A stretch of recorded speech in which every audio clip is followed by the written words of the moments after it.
There's a story about why they did this song, but I just don't know if it's a true story or just something that's been, Guam is started a rumor. I don't know what the truth is, but what I heard was like they got in trouble with the Inarajan boys and they were going to get jumped unless they did a song about the village. Maybe the mayor will know. Maybe the mayor will know. You ever hear that story, Mayor? Heck of a way to barter out of getting jumped. Mayor's like, no, Inarajan boys, we don't do that kind of stuff. What? Let's get Mayor TC on here from the village of Inarajan, Mayor Tony Chargualaf. Good morning, Mayor. Good morning, Chris, Sabrina, and Jason. Good morning. Good morning. So have you ever heard anything about this song, Inarajan from Kalapana? And Inarajan has always been very tough individuals, but we've also been very kind and gentle in so many ways. So you really have to really screw up in order for us to take that type of action. But no, I don't think that's true, though. I just think they fell in love with our place. That's what. Right. There you go. There you go. Thank you for setting the record straight. I will neither confirm nor deny. That's what that sounded like, right? Mayor, so your village was pretty busy over the last week as they opened up the Inarajan Public Health to kind of ease up on a lot of the vaccination clinic traffic. So just sit rep, if you could, situation report on how that was like in your village over the weekend. Okay, yeah. So first of all, let me recognize the governor and lieutenant governor for giving the consideration and eventually approving the opening of the Inarajan Public Health to avail the southern villagers for the opportunity to be vaccinated. So thanks to them, we were given that opportunity, and everyone seems to be taking full advantage of it. I also like to give a big shout out to our Yamatic Mayor Johnny Kanata and Molesto Mayor Ernest Chargualaf. What had happened was on Thursday evening we had convened. I had met with the chief of police, chief of fire chief, folks from the governor's office, public health officials, and they had discussed the opening of public health. And so I had immediately reached out to them, knowing full well that we're going to need some support. So of course, Molesto and Humatag Mayor immediately, I want to say, acknowledged and was willing to allow for some of their staff to assist us here in Inarajan with crowd control, traffic control, and what have you. They also provided dishes on the 2 days, Friday and Saturday. The mayors provided us dishes so that we were able to feed some of the folks that participated in this event. I also want to do a big shout out to John Lohan, whom I met throughout this whole process, and also Annabelle Estrada. They were very instrumental with public health, and also Grace Garces. Additionally, also Dr. K and Dr. Leon Guerrero were a big part of this, along with all the nurses. So a big shout out to them. The Guam Police Department also played a very intricate role in assisting with traffic control. The Guam Fire Department also assisted inside the observation room, providing any services should any side effects occur. So yes, it's been a great success, and I'm thankful that the people of the South were given this opportunity, and I'm looking forward to doing more. I was informed that this Thursday and Friday we will be doing the same vaccination offering again to the southern folks. So. Oh, we were just going to ask if you had heard there was going to be another one. Mayor, is it going to be the same, or do you know already? Are they going to cut it off at 200? And how great do you think the need is for people to get vaccinated? And then also Saturday, were there a lot of people who were turned away? Okay, so I guess that's a two-part question. Let me answer the latter. But there were people that were turned away. However, we do have a system down here. I want to say that we were highly recognized for having a very well orchestrated, organized setup. So the way it works basically is as you come in, you're given a vehicle number. We place that on your vehicle, so we know the order that you came in. Then we follow up and we actually give out your individual lineup as to how you are going to, in the order that you came in, you will be given. So how you may be vehicle number 1 because 4 of you. So we pass out individual numbers 1, 2, 3, and 4, and that's the order of the lineup that you're going to go get vaccinated. So when we were told that we were going to get 200 or 250, whatever I believe it was 200 initially, we bumped it up to 250. Once we hit that mark, we now handed it over to the Guam Police Department, and they were telling now the people that were in the line was, hey, we've maxed out at this point. It'll be probably better if we just went and drove away. And so it eliminated our frustration. It eliminated our waiting, especially for those already that we knew would not be able to be vaccinated on that day. So that's kind of how we ran that operation. And for the most part, I think a lot of people had good comments, positive remarks about the way we ran the operation down there. Yeah, we got some videos and it looked pretty tip top, Mayor. They look what? It looked pretty tip top, like it was running pretty smoothly. Oh, okay. I thought you said they were pissed off. I wanted No. No one was peeing in the jungle or anything like that. Oh, wow. So how does it? I understand that the whole process in itself can become very frustrating. Yeah. So we made sure that number one, we opened up the restrooms and made them available for the people that were waiting. We actually opened an adjacent building's restroom as well to make it try to be as accommodating as we can. We also, as we went around and passed out the numbers, we informed them about the opening of the restrooms, and we also informed them about coolers of water that were readily available. But we also went around every hour. We had the mayoral staff load up the cooler of water in the vehicles, and we went around through the parking lot and through the overflow areas. And we were constantly, letting them know that, hey, you're number 90, but we're working right now with the numbers like 21 to 40, for example. And so at least they were kept abreast. They had an idea of how things were flowing. And for the most part, some of them that were in the overflow areas that had they weren't able to see where the public health was. We would tell them, hey, we would gradually bring you guys over as the parking lot clears. And if we kept it in order the whole way through.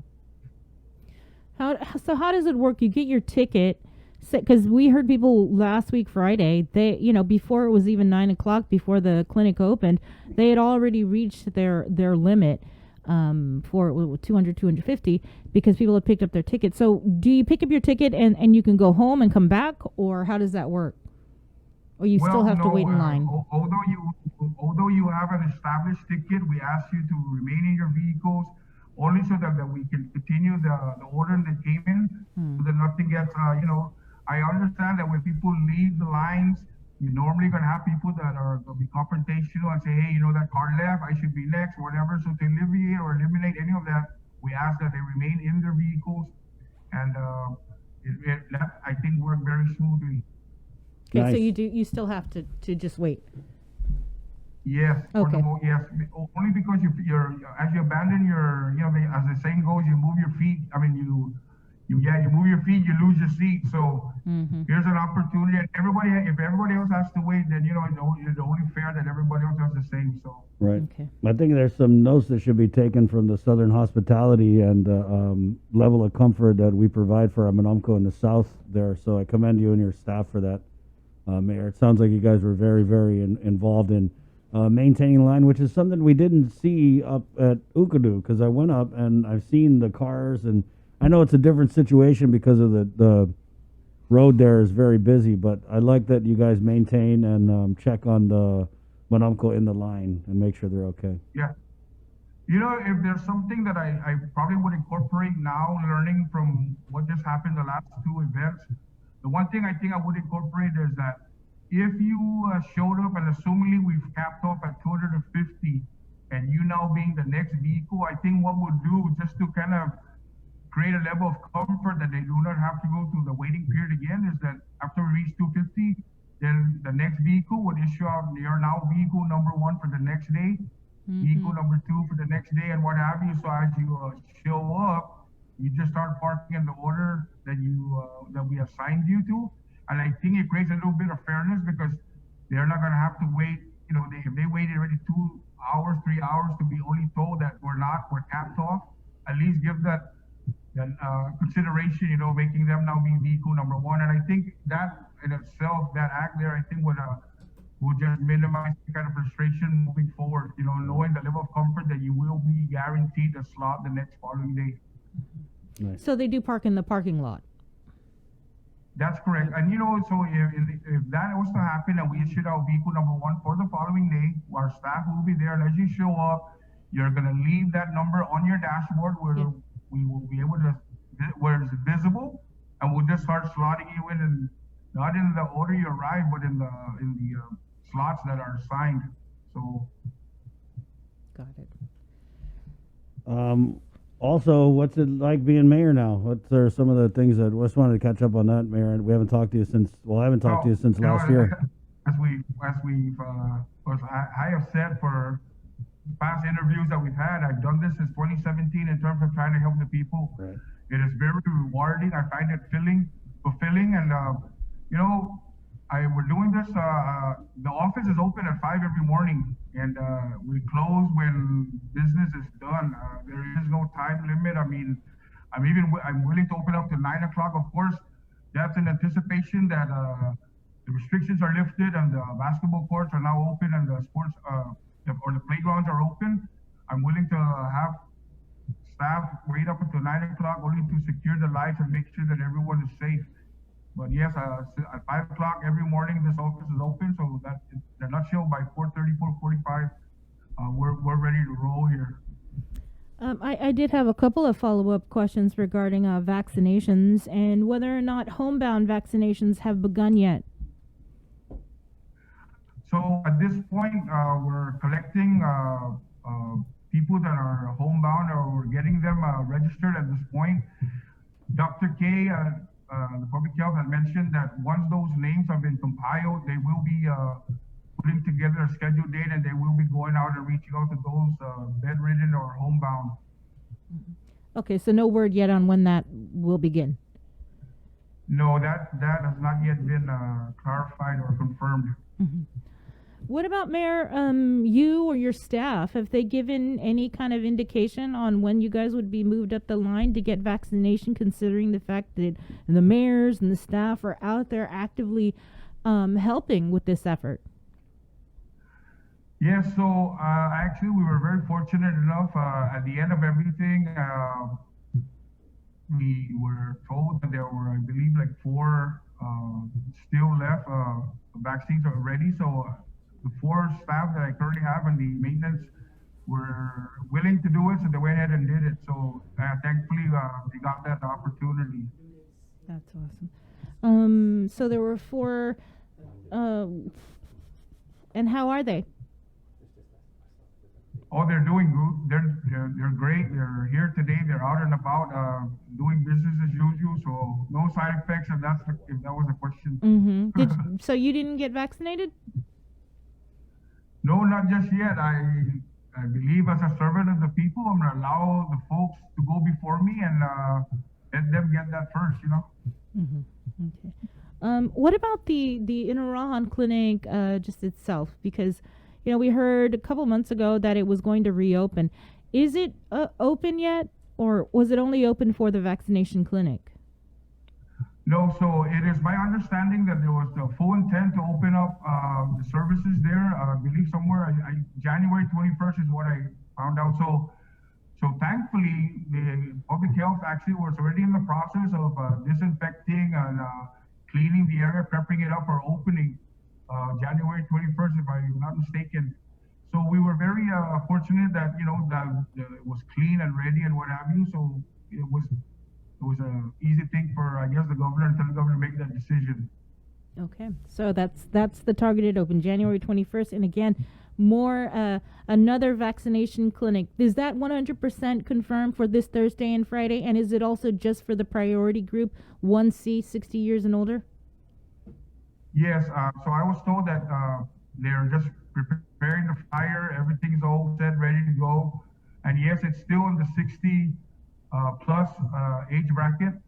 Here's something I might add that I wanted to say, I'll use this opportunity, this platform actually to get the message out. We had asked, the governor and lieutenant governor opened this up primarily to kind of help alleviate the congestion and all the frustration, the travel up to Okulu from our southern villagers. Unfortunately, though, we're not getting the the amount of folks that we wish we are having, we're still seeing primarily folks coming from up north, as far north as Dededo, and over to PD, Chalampago. And I understand, and this is definitely for everyone, but I was hoping and that more of the southern villagers partake and participate in this vaccination, simply because I think it was the governor and lieutenant governor's intent to provide, a level of convenience for our southern folks. So I'm just hoping that, and so I just want to share with you that when I was informed, we immediately equipped our vehicles with the loudspeaker system, the way it's done in the olden days, and we're going to incorporate that for every message coming out of this office. So we went out, we did that. We also utilized social media, our Facebook page, and I don't have Instagram, but I asked our employees to utilize that, and all our different various group chats. We were able to use that to get the message out. So I know for sure that our villagers are informed, but we will be doing the same come Wednesday. We're going to be going around with a loudspeaker again and announcing it so that we ensure that everyone is well informed about what's going on Thursday and Friday so that they can avail themselves of the vaccine. How fast do you think those couple hundred slots will fill up, Mayor? Well, interestingly enough, so on Friday, our first our first car showed up at 4. On Saturday, the first car showed up at 3:11 in the morning.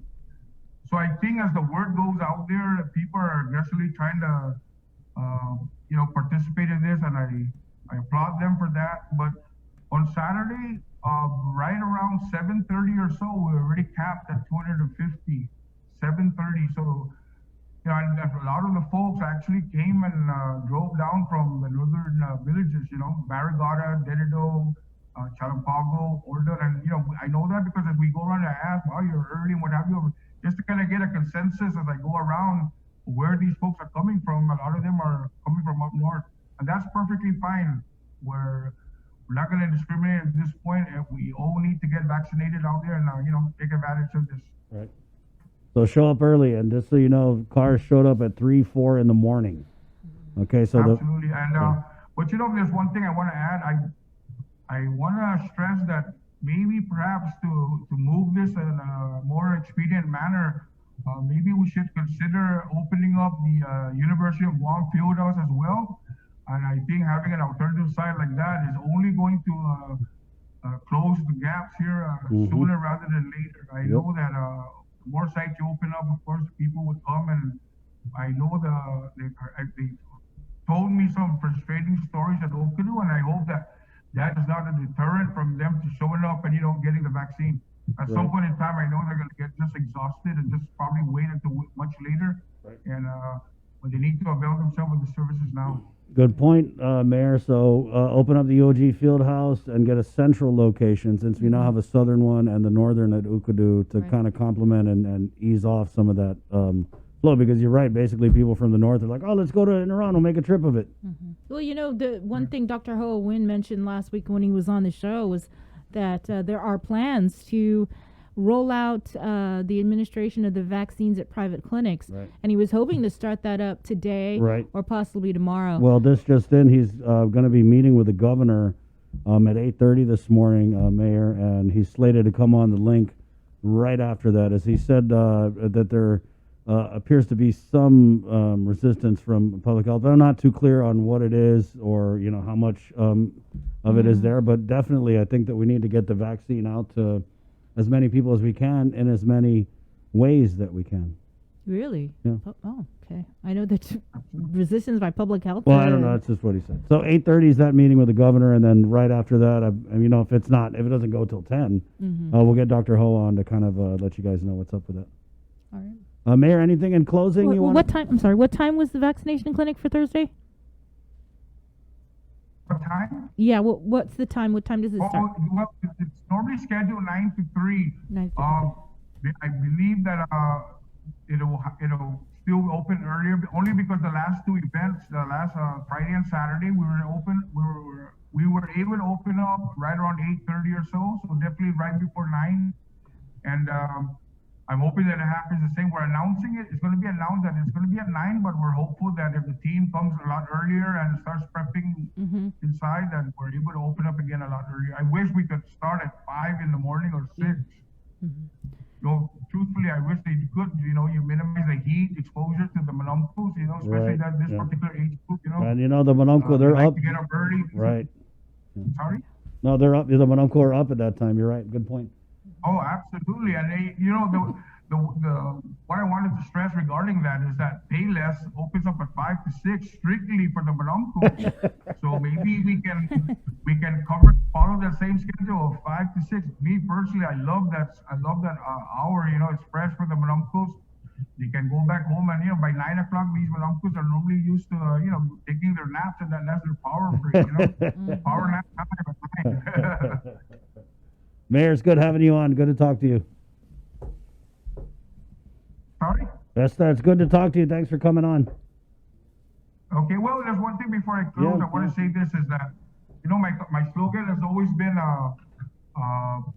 together we can. So this whole opportunity was a good opportunity to showcase that example. Again, like I said, this included the governor, lieutenant governor, the mayoral staff from Melissa Gotnia, to include the staff of Inarajan, who I'm very grateful for them, participating and hanging on there. We were out there since 2:30 both days, and again, that's our commitment to this community. Also, again, to John Lohan and Annabelle Grace Garces of Public Health, thank you very much for all the coordination, Dr. K and Dr. Long Guerrero, and all the nursing staff. Again, it's never going to be a one. It's going to be about all of us. So together we can. And thank you very much for this opportunity. Thank you, Mayor. That's that. That's Have a that. great day. Okay. Take care. 7:39. That's Mayor Tony Chargualaf in Inarajan. Giving And- us a heads up that there will be a vaccination clinic at the Inarajan Public Health Center this Thursday and Friday, 9 to 3. It's going to be the same process where you get your ticket and you wait. So this Thursday and Friday in Inarajan, but tomorrow, Tuesday and Wednesday over at Ukadu High School. And this is still for category 1C. This is 60 years and older. Right. And, before we brought the mayor on, we were talking a little bit about the Kalapana song, Inarajan. And remember I told you guys there was a rumor they got in trouble with the Inarajan boys, and the Inarajan boys are like, oh, if you don't do a song, we're going to jump you. That might not be exactly how it went down. Our friend Sean Gumatauto writes in, can your fingers covering it? Yeah. He writes in to Jason, Mackie Fury, who was the lead singer of Kalapana, was with a woman from Inarajan who was his wife eventually, actually a love of his life. We had 2 wives, but not